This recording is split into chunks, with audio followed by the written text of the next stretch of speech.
Halo Bapak Ibu guru hebat, salam guru penggerak.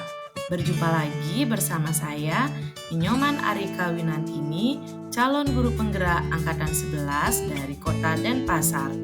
Dalam kesempatan ini, saya akan memaparkan mengenai demonstrasi kontekstual modul 1.3 visi guru penggerak.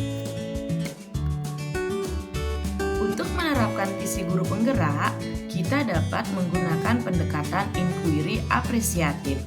Inquiry apresiatif adalah suatu filosofi landasan berpikir yang berfokus pada upaya kolaboratif untuk menemukan hal positif pada diri seseorang dalam satu organisasi dan dunia sekitarnya, baik di masa lalu, masa kini, maupun masa depan. Agar dapat menerapkan pendekatan inquiry apresiatif, maka langkah yang dapat dilakukan adalah dengan menggunakan metode Bagja. Bagja merupakan adaptasi atau konsep kerangka berpikir inquiry apresiatif yang digunakan dalam manajemen perubahan. Melalui pertanyaan-pertanyaan dalam tahap Bagja, guru penggerak diharapkan dapat mengejawantahkan pola pikir yang tepat, visi yang kuat, serta spirit yang membara.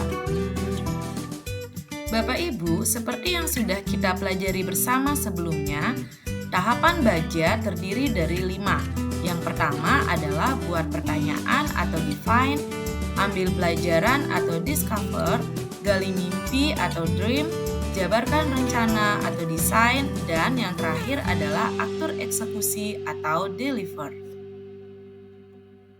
Dari proses metode Bagja tersebut, maka saya dapat merumuskan sebuah visi, yaitu terwujudnya sumber daya manusia yang bertakwa, cerdas, unggul, bermutu, berkebinekaan global, serta berbudaya lingkungan.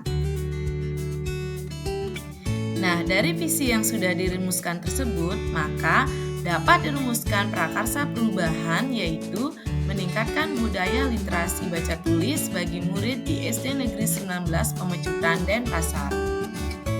Nah, Bapak Ibu, mari kita bersama menuju ke tahapan Bagja yang pertama, yaitu buat pertanyaan atau define.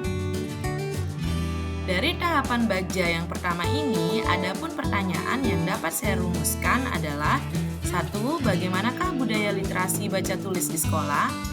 2. Bagaimana meningkatkan budaya literasi baca tulis murid di sekolah? Nah, tindakan yang dapat saya ambil dari pertanyaan tersebut adalah 1. Mengenali karakteristik dan latar belakang murid. 2. Belum banyak rekan guru yang menerapkan literasi baca tulis sebelum melaksanakan proses pembelajaran. 3. Berbagi pengalaman dengan rekan guru di sekolah. Dan yang terakhir, mencari inspirasi kegiatan literasi baca tulis di sekolah lain, buku sumber maupun internet dan sosial media. Kemudian, tahapan Bagja yang kedua adalah ambil pelajaran atau discover. Pada tahap Bagja yang kedua ini, saya dapat merumuskan suatu pertanyaan. Yang pertama, apa saja yang perlu dilakukan untuk meningkatkan literasi baca tulis di sekolah? 2. Adakah pihak yang dapat membantu mewujudkan peningkatan literasi di sekolah? 3. Kapan bisa dilaksanakan kegiatan peningkatan literasi baca tulis di sekolah?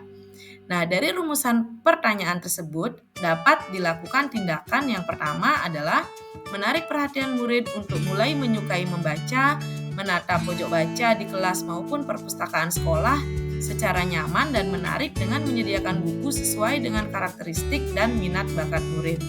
Yang kedua, dukungan dari kepala sekolah, guru, sumber YLAI, petugas perpustakaan, teman sejawat, dan siswa. Yang terakhir adalah saat pembiasaan sebelum kegiatan belajar mengajar dilaksanakan, serta saat waktu-waktu senggang. Tahapan Bagja yang ketiga adalah gali mimpi atau dream. Pada tahapan ini, rumusan pertanyaan yang dapat dibuat adalah 1. Bagaimana manfaat peningkatan literasi baca tulis di sekolah? 2. Bagaimana literasi baca tulis dapat meningkatkan motivasi dan semangat belajar murid? 3. Apa mimpi sekolah dari peningkatan literasi baca tulis? Nah, dari ketiga pertanyaan itu dapat diambil tindakan sebagai berikut. 1. Peningkatan literasi baca tulis dapat menjadi salah satu bagian transformasi pendidikan di sekolah. 2. Karakter murid adalah bermain. Dengan literasi baca tulis, guru dan murid dapat mengabdikan momen keceriaan saat melaksanakan budaya literasi baca tulis sehingga motivasi dan semangat belajar murid meningkat. 3. Kami bermimpi sekolah kami dapat mengikuti kegiatan dan program Nyalanesia dan sekolah kami memiliki buku puisi atau cerita pendek karya dari murid kami. Alur baja selanjutnya adalah jabarkan atau desain. Nah, adapun pertanyaan yang dapat saya rumuskan dalam alur ini adalah yang pertama, kapan program akan mulai dilaksanakan? 2. Siapa saja yang terlibat dalam pelaksanaan program? 3. Bagaimana cara mempertahankan budaya literasi baca tulis di sekolah? 4. Bagaimana bentuk evaluasi dan pendampingan yang dilakukan? Adapun tindakan yang dapat dilakukan atas pertanyaan tersebut adalah 1. Program dilaksanakan setelah perencanaan diselesaikan dengan matang. 2. Yang terlibat dalam pelaksanaan program, kepala sekolah sebagai penanggung jawab, guru sumber YLAI, guru kelas, guru mata pelajaran, dan pegawai perpustakaan. 3. Secara berkala menambah dan menata referensi buku bacaan dan sumber literasi agar siswa merasa nyaman dan menyenangkan. 4. Evaluasi yang dilakukan adalah setiap minggu, sehingga terwujud peningkatan literasi baca tulis siswa di sekolah. Nah, Bapak Ibu, kita sampai pada alur baja yang terakhir, yaitu atur eksekusi atau deliver. Pada alur ini, ada 3 pertanyaan yang dapat saya rumuskan. 1. Kapan program akan dimulai? 2. Siapa yang akan terlibat dalam kegiatan? 3. Apa peran dari pihak tersebut? Adapun tindakan yang dapat saya lakukan adalah 1.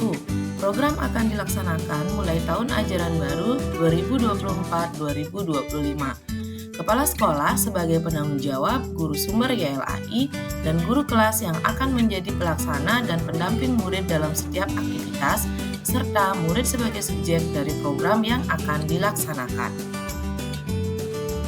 Demikian pemaparan demonstrasi kontekstual modul 1.3. Semoga menginspirasi. Salam dan bahagia. Terima kasih.